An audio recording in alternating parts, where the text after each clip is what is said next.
لیکن یہ بات ذہن میں رکھیے، یہ بزدل قسم کے لوگ ہیں جنہوں نے ملک کے حالات سے مقابلہ کرنے کی اپنے اندر ہمت نہیں پائی۔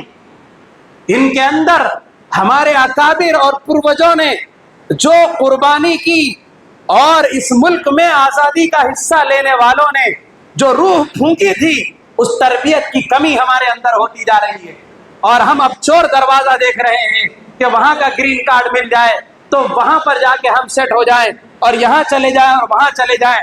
وہاں جا کر کے کیسی محنت کرتے، بیلوں کی طرح محنت کرتے، اور وہ مینٹلی اتنے پریشان، ملنے کے لیے رشتہ دار نہیں، اور ان کے لیے جو ہے سہولیات نہیں، اور ہر چیز کا پے کرتے ہوئے گزارا کرتے ہیں کہ گاڑی کی پارکنگ کا بھی پے کرنا ہے، کچرا پھینکنے کا بھی پے کرنا ہے، اور یہ بھی اور وہ بھی، صرف سانس فری ہے، باقی سب پہ اخراجات اور ٹیکس ہے۔ وہ دے کر کے رہ رہے ہیں اور سمجھ رہے ہیں کہ بہت بڑا تیر مار رہے ہیں۔ تو جس کو ذرا موقع مل گیا، عافیت ڈھونڈنے کے لیے ایسے راستے نکالتے ہیں، اور بیچارے وہ غصہ والے برسوں سے اپنوں کو لے کر کے وہاں پر پڑے ہوئے ہیں۔ انہیں تو آفر کیا جا رہا ہے کہ وہاں جا کے بس جاؤ، ہم تمہیں وہاں کی نیشنلٹی دے دیں گے، وہاں کا ویزا دے دیں گے، وہاں کی قومیت تمہیں حاصل ہو جائے گی، اور یہ اور وہ سب کچھ انہیں کہا جا رہا ہے۔ لیکن ساری آفروں کے باوجود انہیں معلوم ہے کہ نوالا اٹھانے کے بعد منہ میں بھی ہم لے پائیں گے، یا اس سے پہلے کوئی بم آ کے گر جائے گا، یا کوئی ہم کو نشانہ بنا دے گا۔ ایسے پرخطر حالات میں وہ جی رہے ہیں، اور آپ کو معلوم ہونا چاہیے وہ کیسے جی رہے ہیں۔ ان کے 90% سے زیادہ لوگ حافظ قرآن ہیں، اللہ اکبر، اور ان کا ہر فرد دین کا داعی ہے، اور شہادت کا جذبہ اپنے دل میں لیا ہوا ہے، اور کیا کیا خوبیوں کے وہ مالک ہے، دینی اعتبار سے، ایمانی اعتبار سے، روحانی اعتبار سے۔ ان کے گھر مدرسے بنے ہوئے ہیں، اور ان کے اندر ہر فیلڈ کے ماہرین پائے جاتے ہیں۔ وہ بلا وجہ مقابلہ نہیں کر رہے، وہ اعلیٰ درجے کے متقی ہیں، وہ اعلیٰ درجے کے پرہیزگار ہیں، ان کا اللہ سے غیر معمولی مضبوط رشتہ ہے۔ آج وہ باطل کے سامنے سپر پاور طاقت سے جو ٹکر لے رہے ہیں، وہ اپنی ایمانی قوت کی وجہ سے لے رہے ہیں۔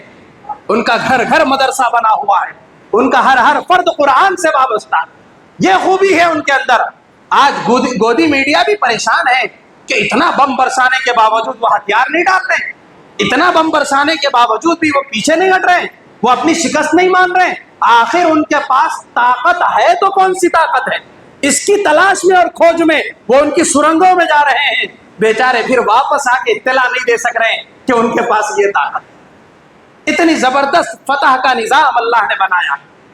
میری ماں اور بہنوں، عزیز دوستو، یہ ذہن میں رکھ لیجئے، اگر ہم اسی طرح سوتے رہے، اسی طرح بے نمازی رہے، اسی طرح حرام کھاتے رہے، اسی طرح رہن کے گھروں میں بستے رہے، اسی طرح مٹی کی چٹکیوں میں ملتے رہے، اسی طریقے سے فیشن کے کپڑے پہنتے رہے، اسی طریقے سے ہم مہنگی شادیاں کرتے رہے، اسی طریقے سے ہم سانچک، جمعگی اور یہ سارے خرافات میں ہم تباہ ہوتے رہے، اور اسی طرح ہمارے گھروں کا جو ڈومیسٹک وائلنس ہے کہ کہیں بہو ساس پر اور کہیں ساس بہو پر، کہیں شوہر بیوی پر اور کہیں بیوی شوہر پر ظلم کر رہے ہیں، ہمارے گھروں کے اندر جو اسلام کی دھجیاں اڑ رہی ہے، اسلام سے دوریاں ہیں، اسلام ہمارے گھروں میں اجنبی ہو گیا ہے۔ اگر یہی رویے ہمارے چلتے رہے تو پھر یہ 2024 کے الیکشن کے بعد مزید اعلانات کا انتظار کریے، کیا ہونے والا ہے، مسجدوں کے ساتھ کیا ہونے والا ہے، کتنے ہزار مسجدیں ٹارگٹ پہ ہیں، مدرسوں کے ساتھ اسٹیٹ وائز اعلانات ہونے والے ہیں، ابھی یو پی اور آسام میں تو ہو چکا ہے۔ اور کیا چاہیے آپ کو کہ این آر سی اور سی اے، یہ سارے قانون کے اعلانات ہو چکے ہیں۔ ایک وقت ہماری قوم نے آ کر کے سڑکوں پر احتجاج کیا تو وقتی طور پر انہوں نے بیک فٹ لیا، لیکن وہ اور گہرے منصوبے میں چلے گئے ہیں، اور وہ ایک طاقت کے ساتھ باہر آنے والے ہیں ان حالات کے لیے کہ جب مسلمانوں سے ان کی شہریت بھی چھین لی جائے گی تو کیا کریں گے وہ؟ اس دن کے لیے کیا تیاری ہے؟ آج ہمارا حال یہ ہو گیا ہے کہ ہم دعوت میں گئے اور 2 سے 4 قسم کی ڈشیں نہیں ملی، یا پکوان تو ہوا لیکن ہمارے ٹیبل پہ نہیں پہنچی تو آئے سو ایک آئٹم بھی نہیں کھا کے آ جاتے کہ ہم بیٹھے سو ٹائم پہ ہماری ضیافت صحیح نہیں. تو اتنی کٹکٹی ہمارے درمیان چلتی رہتی ہے.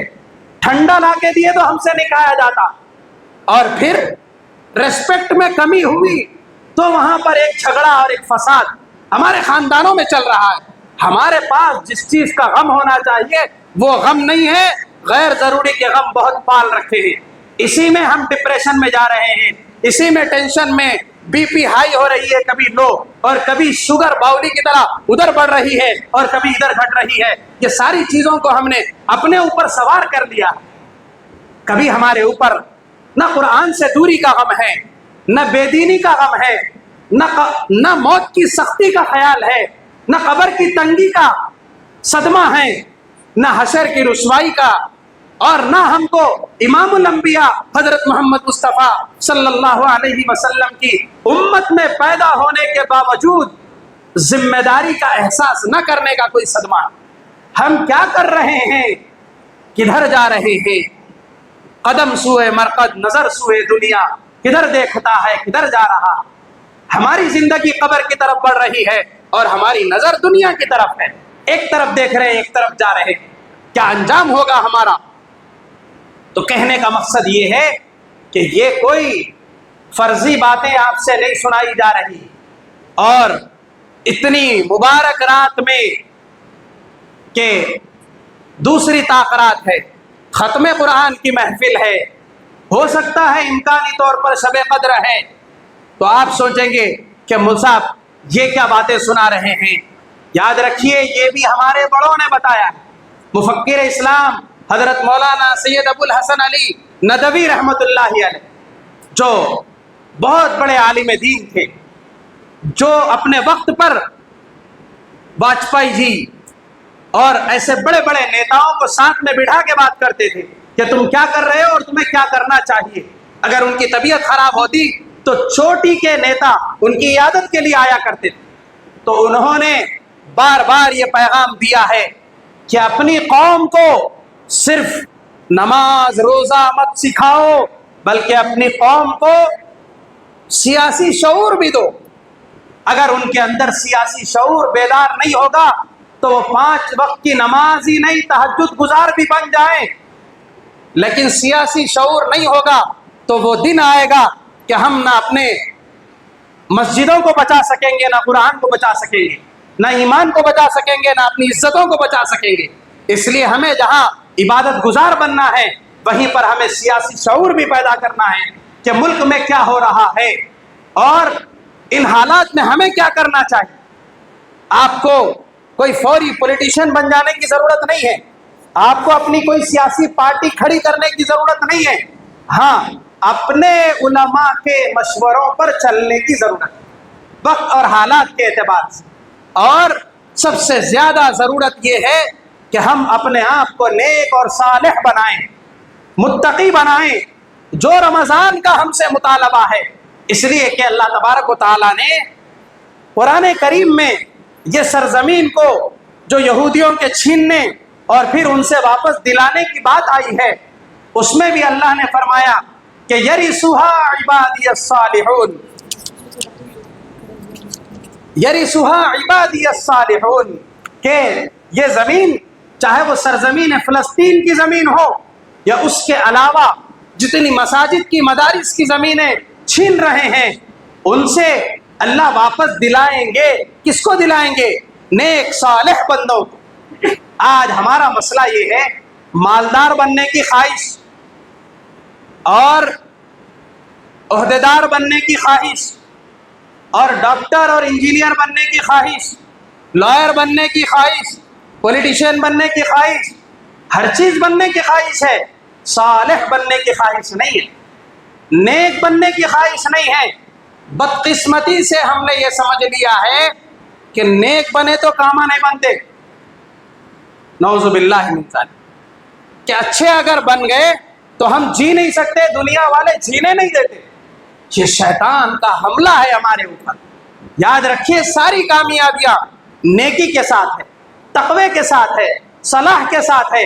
ہمیں دو چیزوں پہ توجہ دینا ہے, ایک صالح بننا ہے, دوسرے مصلح بننا ہے. یعنی خود نیک بننا ہے, دوسروں کو نیک بنانے کی محنت کرنا ہے. اور یہ نیکی, یہ دین کا علم, یہ شریعت کا علم کہاں سے ملے گا؟ علماء سے ملے گا. کہاں سے ملے گا؟ دینی مدرسوں سے ملے گا. یہ ڈسٹریبیوٹرز ہیں, یہاں سے سپلائی ہوگی. اس لیے ہمیں ان مدرسوں سے جڑ کے رہنا, اس لیے ہمیں اپنے گھروں کو مدرسہ بنانا ہے, اس لیے ہمیں مدرسے سے دی گئی شریعت کی تعلیم کو اپنی زندگی میں امپلیمنٹ کرنا ہے. ہمیں ان کو اپنا قائد بنانا ہے. آپ جو بولیں گے ہم سنیں گے, اس لیے کہ یہ اپنی من کی بات نہیں بولتے ہیں, بلکہ یہ اللہ کا پیغام ہم تک پہنچاتے ہیں, نبی کی تعلیم اور تربیت ہم تک پہنچاتے ہیں. اس لیے ہمیں مدرسوں کی اہمیت کو سمجھنا ہے, اس سے بدگمانیوں کو ختم کرنا ہے.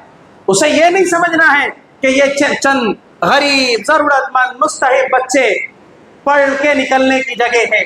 یہ نہیں, بلکہ میں اب یوں کہوں گا کہ ہمارے سماج کا کریم طبقہ, جن کو اللہ نے اچھی ذہانتیں دی ہے, وہ آج کیا کر رہے ہیں؟ وہ بائی پی سی لے رہے ہیں. وہ کیا کر رہے ہیں؟ وہ پالی ٹیکنک کر رہے ہیں. وہ کیا کر رہے ہیں؟ وہ لا کا سبجیکٹ لے رہے ہیں. اس لیے کہ انہوں نے سمجھا ذہانت یہاں لگنا چاہیے. عقل کے اندھو اور عقل کے بندو, عقل اللہ نے دی ہے, ذہانت ہے, تو یہ خیال نہیں آتا کہ عقل والوں کو قرآن و سنت سیکھنا چاہیے. گھر میں جو بچہ یا بچی نہیں چلتی, یا کن ذہن ہے, یا ستا کے جان کھا جا رہے, یا چار طرف لے کے چلے گئے تو ایڈمنسٹریشن کی طرف سے جواب آ گیا کہ آپ کے بچے کو رکھ لیجئے, آپ ہی پڑھا لیجئے, یہاں تو سنبھالنا ہمارے بس کی بات نہیں ہے. تو اب ارادہ ہوتا کسی منصاف کے پاس لے کے جانا چاہیے, اس لیے کہ جن بھوت اتارنے والے تو انہوں تھے, نہیں سنبھلے سو والوں کو سنبھالنے والے انہوں ہیں. وہاں پہ ہر قسم کے چل جاتے. تو جو ہماری اپنی لائف کے اعتبار سے ڈیمیج مال رہتا, ناکارہ مال رہتا, اس کو لا کے ہم مدرسوں کے حوالے کرتے, اور پھر ہم بولے انہوں نہیں پڑھ رہے, وہ تو کچھ بھی پڑھ لیا تو بس ہے, مسا کیسا بھی چل رہے تو بس ہے, ان کی اٹینڈنس اتنا شوق آ گیا, تو بہت بڑی بات ہے. سنیں, ہم تو اتنا بھی نہیں سمجھے تھے, یہاں کے بہت فائدہ محسوس کر رہی. ارے کیوں نہیں کریں گے؟ یہ قرآن ایک زندہ کتاب ہے, اس کا معجزہ ہے, اس کی تاثیر اتنی ہے کہ دشمن اس کے بارے میں کچھ بھی نہیں بول سکے تو جادو بول دیے اس کو, اس لیے کہ اس کا اثر دیکھے ہیں اتنا, تو اس پر جادو کا الزام لگا دیا ہے. تو یہ قرآن کا اثر ہے. اور آج مدرسوں سے پیرنٹس تو ایسے بچوں کو دیتے ہیں جن کے فائنینشلی حالات ٹھیک نہیں ہوتے, یا جو اپنی عادتوں اور طبیعتوں کی وجہ سے قابو میں نہیں رہتے, تو وہاں پر قرآن کی برکت سے ان پر ایسی محنت ہوتی ہے گویا وہ ہیرے ہیں, چمک کے نکلتے ہیں. وہ قوم کی ایسی خدمت کرتے ہیں کہ لوگ اش اش کر کے رہ جاتے ہیں, واہ واہ کرنے پہ مجبور ہو جاتے ہیں. یہ قرآن کا کرشمہ ہے. اس لیے اب میں گزارش یہی کروں گا, خدا کے واسطے اب ہمیں بھی کچھ دینی اسلامی پلاننگ میں آنے کی ضرورت ہے. اب ہمیں بہت اونچے شیخ چلی کے منصوبے بنانے کی ضرورت نہیں ہے, بلکہ سیدھی سادی زندگی گزارنا ہے. مان لیجئے حالات بدل گئے اور سی اے, این آر سی, یہ جو کچھ بھی ان کے مکروہ عزائم ہیں, اس میں ان کو کامیابی مل جائے, تو آج ہمارے بچے اور ہماری بچیاں فون دیکھتے رہتے, کبھی بھی کیا کر رہی تو بچیوں سے پوچھے تو ریسیپی انہوں تلاش کرتے رہتے, یہ پکانا کیسا ہے, پکائیں گے ایک آئٹم نہیں, مگر بس پکاتے سے دیکھتے رہیں گے. اور ہمارے نوجوان وہ بھی ہمیشہ کیا ہو گیا ہمارا حال, آج جو ہے فوڈ کو آرڈر کر دے رہے, کھانا منگا لے رہے, کھا لے رہے جو دل میں آیا مزے کا, اور طبیعت سے کھا رہے ہیں, آخری حکم تک کھا رہے ہیں, اتنا کھا رہے ہیں کہ طبیعتیں خراب ہو جا رہی. طبیعت سے کھائے تو بھی کوئی برا نہیں تھا, طبیعت خراب کرے سوتا تو نہیں کھانا تھا, یا خراب کرے جیسے چیزاں تو بھی نہیں کھانا تھا, وہ بھی کھا لے رہے. پیٹ ہے, گنڈی پیٹ ہے, کیا ہے اللہ بہتر جانتا, سب چلے جا رہا. وہ قدرت کی مشنری ہے بول کے ہاتھ نہیں دے رہی, وہ بھی ساتھ دے رہی ہے. چکی میں پستہ چلا جا رہا ہے، آج ہم دماغ سے زیادہ میدا چلا رہے ہیں۔ لیکن یاد رکھیے جو حالات چل رہے ہیں غزہ میں، فلسطین میں، وہاں کیا ہو رہا ہے؟ اوپر سے بم برسائے جا رہے ہیں، تو بموں کی، بارود کی، میزائلوں کی اور گولی چلانے والوں کے حملے تو الگ ہے ہی، اور ساتھ ہی ساتھ بھوک کا حملہ بھی ان پر بہت زور آور ہے، بہت زیادہ آزمائش میں ڈالا ہوا۔ اگر ہم ایسے ہی مزے مزے کے کھاتے رہیں گے تو سوچئے کیا کچھ نہیں ہوا تھا کہ لاک ڈاؤن آ گیا تو خوراک کی کتنی دشواری ہو گئی، لاک ڈاؤن آ گیا تو صحت کے کتنے لالے پڑ گئے، کیا کچھ حالات ہو گئے، اور یہ حکومتیں اب دوبارہ اقتدار میں آئے گی تو یہ روزہ سکھا رہا ہے فاقوں سے بھی خوشی خوشی جینا سیکھو، ایک وقت کی بھوک برداشت کرنا سیکھو، محنت اور مجاہدے کی عادت ڈالو، پانی کی قلت ہو جائے تو گرم اور کھارا پانی پی کر بھی اپنی پیاس بجھانا سیکھو۔ یہ میں اس لیے کہہ رہا ہوں کہ جس اسلام اور یہودیت کی جنگ چل رہی ہے وہاں پر یہ لوگ یہ سارے حالات پیدا کر چکے ہیں اور وہاں کے مسلمان ان حالات سے گزر رہے ہیں۔ اور جو اسلام اور یہودیت کی لڑائی ہے یہ برہمن انہی کے چیلے ہیں اور انہی سے ٹریننگ لے رہے ہیں، اور ویسے ہی حالات یہ اس ملک میں بھی بپا کرنا چاہتے ہیں، اور وہی سب تاریخ کو دہرائیں گے۔ تو ہمیں غذا کے مسائل بھی ہو سکتے ہیں، خوراک کے مسائل بھی ہو سکتے ہیں، صحت کے مسائل بھی ہو سکتے ہیں، اور فزیکل مسائل بھی ہو سکتے ہیں۔ اگر ہم نیٹ پہ اتنے ڈیپینڈ ہو جائیں گے، آج ہمارے مسلمان اس لیے نہیں سوتے کہ آج کا ڈاٹا بھی ختم نہیں ہوا، ختم کر کے سونا ہے، نہیں تو کل پوچھو گی اللہ تعالیٰ سے کہ یہ کیوں باقی رکھ دیا تھا۔ اور ایسی جگہوں پہ آج رشتہ دار ملنے جا رہے ہیں جہاں وائی فائی کی سہولت ہے، انہی رشتہ داروں کے پاس آج تھوڑا سا وقت گزر رہا ہے۔ جہاں وائی فائی نہیں ہے تو ایسے نکل جائیں گے جیسے کسی جنازے میں جانا ہے، بالکل ان کی روح کانپ رہی ہے وہاں پر۔ وہاں رشتہ دار بیچارے پرانی تربیت کے ہیں، اچھا پکا کے رکھے ہوئے، اچھا بچا کے رکھے ہوئے، آپ آئے تو یہ کھاتے بول کے اور یہاں رہتے بول کے، یہاں بیٹھتے بول کے، ان کا دل مردہ ہو گیا۔ اب رشتوں کے معاملے میں ان کو کچھ حس اور احساس نہیں ہے۔ آپ کے پاس وائی فائی ہے تو آپ بیٹھیے، ہم فون دیکھتے ہوئے آپ کی طرف مسکرائیں گے، ہم یہ سمجھ رہے ہیں کہ ہم کو دیکھ کے مسکرا رہے ہیں، لیکن وہ کسی اور دنیا میں کھوئے ہوئے۔ اتنی انسانیت کو ہم مردہ کر چکے ہیں اور تعلقات کو ہم کھو چکے ہیں، اور جب ہمیں مارنا ہوگا تو جیسے لاک ڈاؤن میں حالات پیش آئے تھے کچھ نہیں ہوگا۔ جب کشمیر کے حالات کو دیکھ لیجئے، وہاں کی قوم کو نشانہ بناتا تھا تو انہوں نے کیا کیا؟ پہلے ان کے کمیونیکیشن پر اٹیک کیا کہ بس ان کے آپسی تعلقات اور روابط کے لیے نیٹ بند کر دیا جائے، ختم، ان کی رگ کو دبا دیا گیا، اب ان کی زندگی خود بخود مرجھا جائے گی۔ اس لیے خدا را ایسی چیزوں میں مت پڑیے کہ ہماری زندگی کا بٹن کسی اور کے ہاتھ میں ہو۔ جو ہمارے بڑوں نے اپنے بچپن میں جس طرح سے جن بنیادوں پر زندگی گزاری ہے، آج بھی ہمارے پاس وہ پاسبل ہے، لیکن ہم جا رہے ہیں دیکھا دیکھی میں، دوسروں کی نقل اتار رہے ہیں، اور دشمن ہمارے بارے میں منصوبہ بنا رہا ہے۔ نیٹ سے دل مت لگائیے، قرآن سے دل لگائیے۔ ہر گھر کی خاتون کو یہ دل میں داعیہ ہونا چاہیے، میری ایک بچی قرآن کے حافظہ ہو، میری بچیاں، میرے بچے قرآن کے عالم ہوں، انہیں حدیث پڑھنا آتا ہو، انہیں نبی کی زندگی معلوم ہو، ان کے اندر اخلاق ہو، اور یہ وقت اور حالات کا قرآن و سنت کی روشنی میں سلیوشن نکال سکتے ہیں۔ اس قابل بنائیے اپنی نسلوں کو، مدرسوں سے اٹوٹ محبت کیجیے، علماء حالات کیسے بھی رہے آپ کی رہبری کرتے رہیں گے، آپ علماء سے جڑے رہیے۔ آج کیا حال ہو گیا، مول صاحب سے کب تو بھی ملنا ہے، موتا میں ملنا ہے، شادی کا کارڈ دینا ہے تو ملنا ہے، سنیں عقیقے میں کچھ تو بھی خاص بات رہے تو ملنا ہے، نہیں، بہت بڑی مس انڈرسٹینڈنگ، بہت بڑی غلط فہمی میں جی رہے ہیں۔ خدا را حالات کو پڑھیے، حالات کو سمجھیے، اور خاص طور پر اپنے علاقے میں جو مدرسہ ہے اس کی قدر کیجیے، اس کو اللہ کی عظیم نعمت سمجھیے۔ یہاں جتنا آپ وابستہ رہیں گے اتنا فائدہ اٹھائیں گے۔ اپنے جوان بچوں کو، اپنے شوہروں کو اور اپنے شعور والے بچوں کو مدرسوں کو بھیجیے، اور اپنی جوان بچیوں کو خواہ مخواہ کے کالجوں کو بھیج رہے ہیں صرف رشتے کے وقت ڈگری بتانے کے واسطے۔ یہ پڑھی ہوئی ہے بچی، بی کام کمپیوٹر کری ہوئی ہے، اور یہ ہے اور وہ ہے اور فلاں ہے، پڑھا لیجیے۔ اس کے بھی کئی شکلیں ہیں، گھر بٹھا کے پڑھا سکتے ہیں۔ کالجوں میں کیا ہو رہا ہے؟ لبرلزم تھوپا جا رہا ہے، مذہب کے معاملے میں سیکولر بنایا جا رہا ہے، وہاں مذہب پہ ڈاکے ڈالے جا رہے ہیں، عزت پر حملے ہو رہے ہیں، کیا کچھ ستیاناش ہو رہا ہے ہم نہیں کہہ سکتے۔ اس لیے بجائے اس کے اپنے شعور والی اولاد کو مدرسوں سے جوڑیے تاکہ وہ دین کا ضروری علم حاصل کریں، اور وہ کالجوں کو، اسکولوں کو، یونیورسٹیوں کو جا کے بھی جو کھوکھلی تعلیم حاصل کر رہے ہیں جس میں کوئی صلاحیت نہیں، کوئی قابلیت نہیں، یہ انسٹیٹیوٹ سے اور پارٹ ٹائم میں حاصل کر سکتے ہیں۔ آپ کو وہ ڈگری تو حاصل ہو جائے گی، لیکن دین کی ضروری تربیت اور انسانیت کی طرف بھی آپ کا قدم پڑے گا۔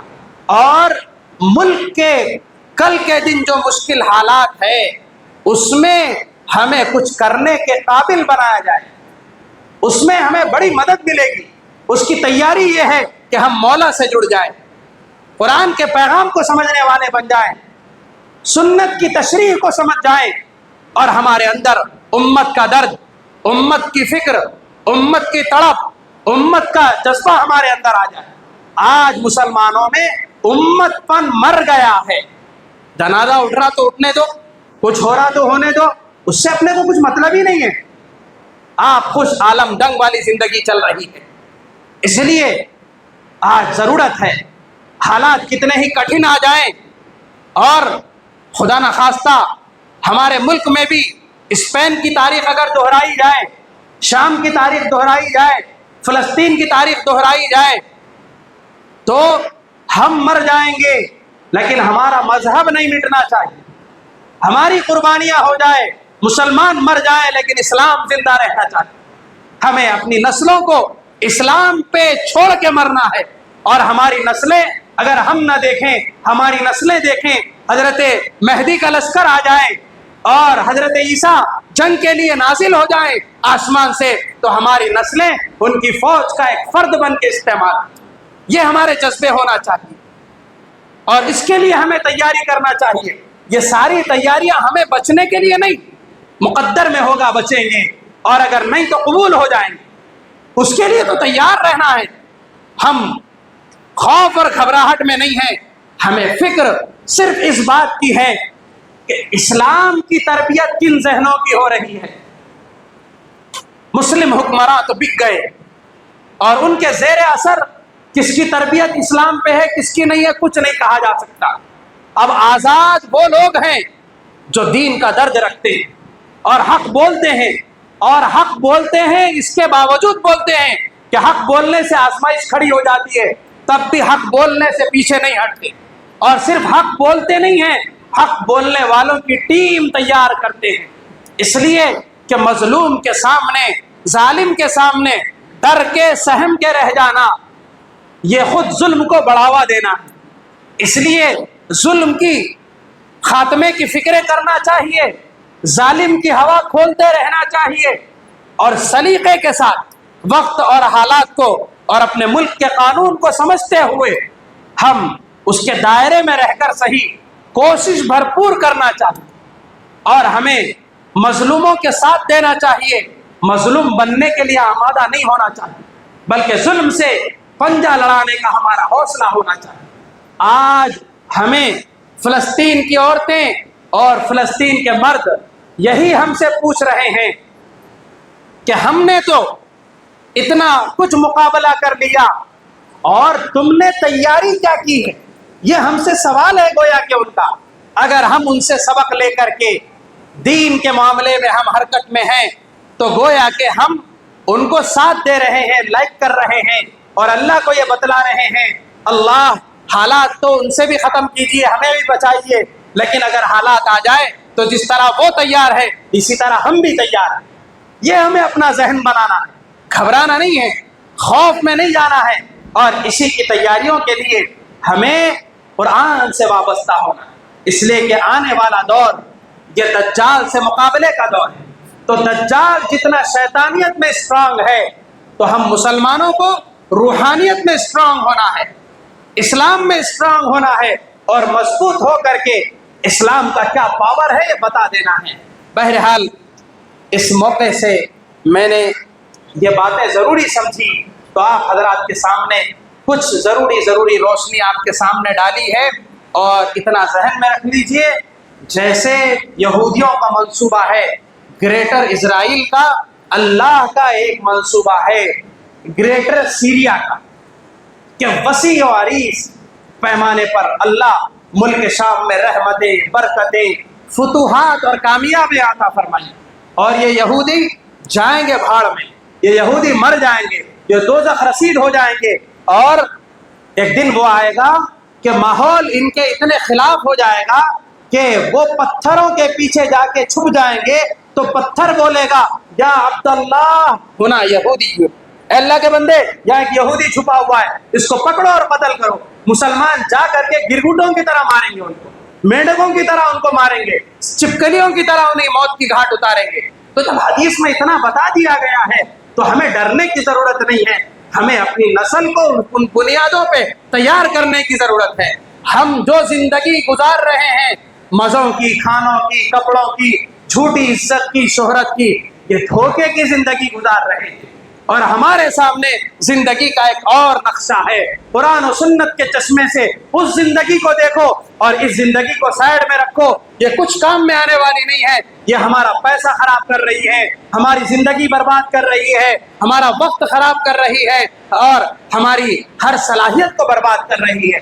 آج گھروں میں تنٹے، جھگڑے اور خیالات اور باتیں سب کچھ فضول میں جا رہی ہے، جس کو اللہ نے فرمایا لا خیر فی کثیر من نجواہم، ایمان والوں کی بہت سی باتوں میں کوئی خیر نہیں ہے، تو وہی بغیر خیر والی ہماری زندگی چل رہی ہے۔ اللہ پاک سے دعا ہے کہ اللہ پاک ہم تمام کو ان حقائق کو سمجھنے کی توفیق عطا فرمائے۔